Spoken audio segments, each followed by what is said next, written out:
Before dawn, October 13, 1307, soldiers pound on a door in Paris. Inside, an old knight opens his eyes in the dark.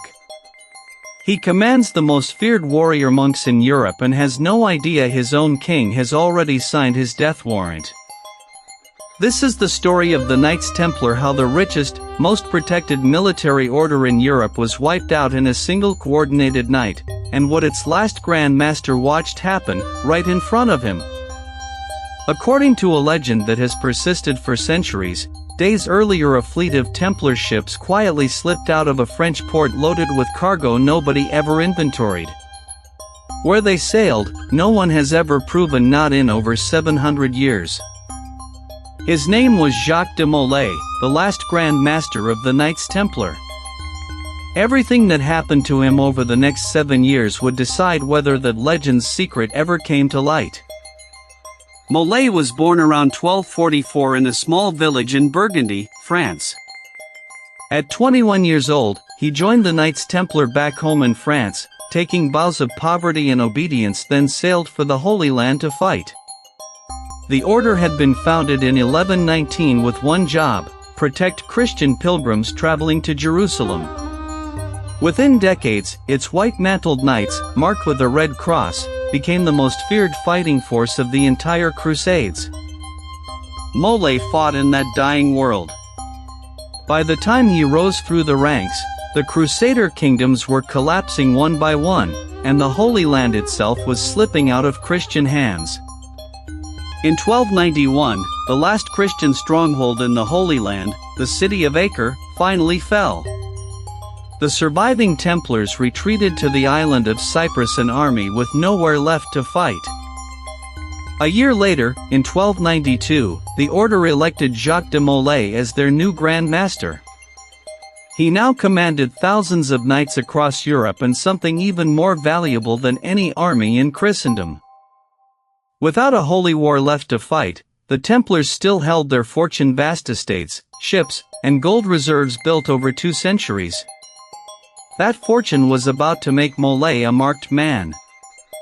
At their peak, the Knights Templar controlled an estimated 9,000 estates and commanderies scattered across Europe, from working farms and mills to fortified stone castles, with an estimated 15,000 members answering directly to Molay.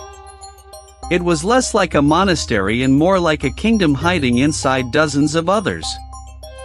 They weren't just soldiers. They ran the closest thing medieval Europe had to an international bank. Kings, nobles, and pilgrims trusted them to store gold, move money safely, and even guard royal crown jewels. A merchant could deposit money at a Templar house in London and withdraw the same amount in Jerusalem, using nothing but a signed letter. No other institution in Europe could do that. The order answered to no king anywhere, only to the Pope directly. That made the Templars untouchable, and deeply resented by the powerful men who owed them money. One of those men was King Philip IV of France. He had already expelled the country's Jewish population and debased his own currency, just to keep his kingdom solvent. Philip owed the Templars a fortune he could never repay. He had even hidden inside their fortified Paris headquarters once, during a riot protected by the very order he now needed gone. A debt that size doesn't stay a debt for long. In the mind of a desperate king who answers to no one, it starts to look like a problem with only one solution. Philip needed the Pope's blessing to move against a religious order this powerful. He got it by making sure the Pope himself owed him something too. Pope Clement V had been installed with Philip's backing and now lived under his watch in France, not Rome. He was never going to stand in the king's way. 4 months, Philip's agents built a secret case in absolute silence, gathering testimony from disgruntled former members. They needed charges dark enough that no one would dare defend the accused. Sealed letters went out on horseback to royal officials in every corner of France. Every letter carried the exact same instruction: do not open this until October 13th. Thousands of officials across the kingdom held those sealed letters, unopened, for days.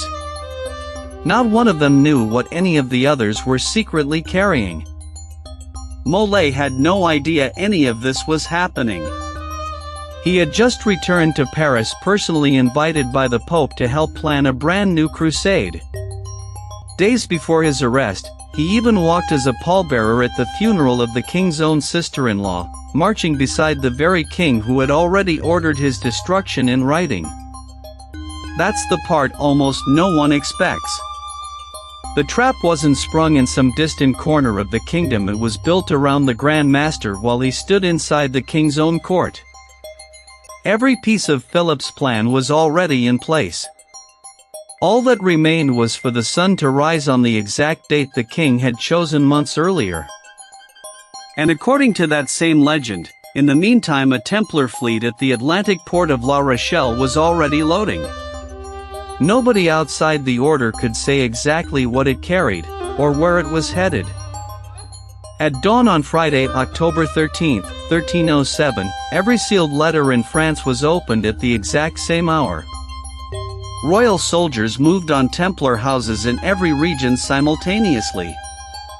It was the largest coordinated raid Europe had ever seen, centuries before the word police even existed. Not one Templar commandery in the entire kingdom escaped the net.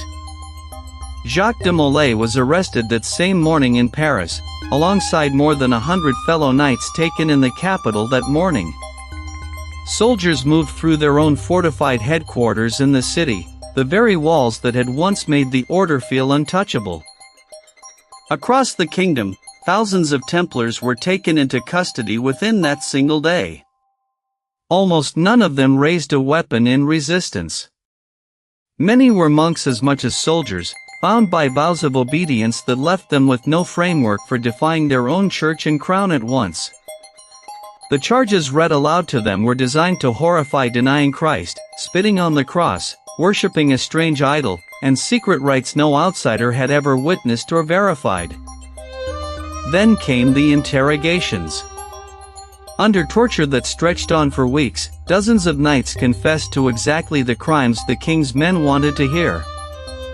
Even Jacques de Molay confessed.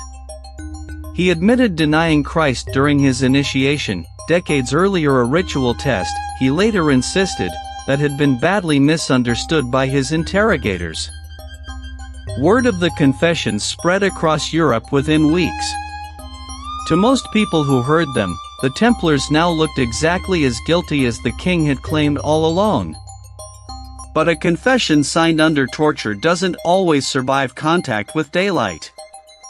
And Jacques de Molay was about to prove that the hard way, in front of everyone. Once removed from his torturers, Molay took back every word of his confession.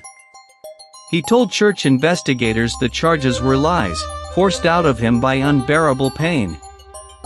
Pope Clement V, uneasy about the whole affair, briefly suspended the inquisitors and tried to take direct control of the case for himself.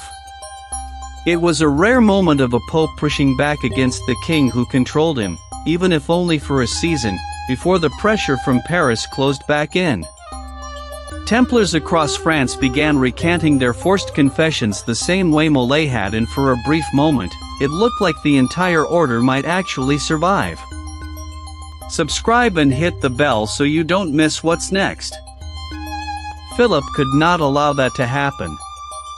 If enough knights withdrew their confessions, his entire case and his excuse for seizing Templar wealth would completely collapse. So he escalated further.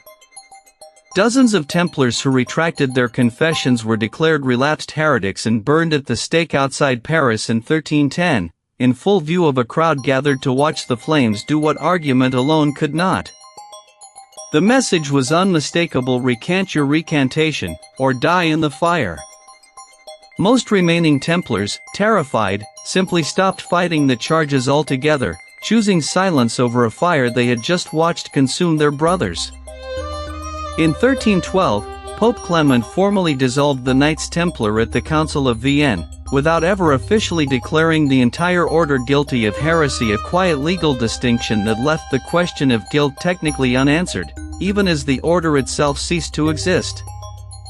Their vast property, including farms, castles, and mills, was ordered transferred to a rival military order, the Hospitallers, though Philip's own administrators skimmed a heavy cut for expenses first.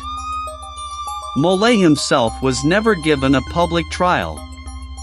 He simply stayed in a cell for 7 long years, as the case against the order dragged on without him. In March 1314, church officials finally brought Molay and 3 other Templar leaders out in public, to formally confirm their old confessions one last time. It should have been a formality. Instead, standing in front of the crowd outside Notre Dame Cathedral, Molay rose to his feet and denied everything all over again. He declared the Templars innocent, the charges invented from nothing, and his own signed confession just a lie told to escape unbearable years of torture. Furious, King Philip did not wait for another church hearing. He ordered Molay and his companion, Geoffrey de Charny, burned at the stake that very same evening. On March 18, 1314, on a small island in the river Seine, Jacques de Molay was executed by fire after 7 years in a cell, at around age 70. Legend says that as the flames climbed, Molay called out a curse from the fire itself, summoning both the Pope and the King to face God's judgment within 1 year. Pope Clement V died just over a month later. King Philip IV died before that same year was even out, after collapsing during a hunting trip. True or not, the story stuck for centuries. But rewind to the legend that surrounds those final days. Templar ships at the Atlantic port of La Rochelle are said to have already been loaded, and to have quietly sailed out to open sea. Those ships, and whatever cargo they carried, were never officially accounted for anywhere. No wreck was ever found, no record of where they landed, no trace at all, despite centuries of searching. For 700 years, treasure hunters have chased that fleet into the coasts of Scotland, into hidden vaults, into legends of gold buried on remote islands nobody can confirm. In 2001, researchers in the Vatican's own secret archives found something that changed the story again, a document called the Chinon Parchment, filed under the wrong name for 600 years. It showed that Pope Clement V had privately absolved Jacques de Molay of heresy back in 1308, even while publicly letting the trial and torture continue for years. Not one of the treasure fleet theories has ever been proven true with hard evidence. The wealthiest bank in medieval Europe simply vanished on open water, and stayed gone. So a king who owed a fortune, a pope who secretly forgave the man he let burn, and a fleet that vanished on cue. Tell us what you think really happened, below.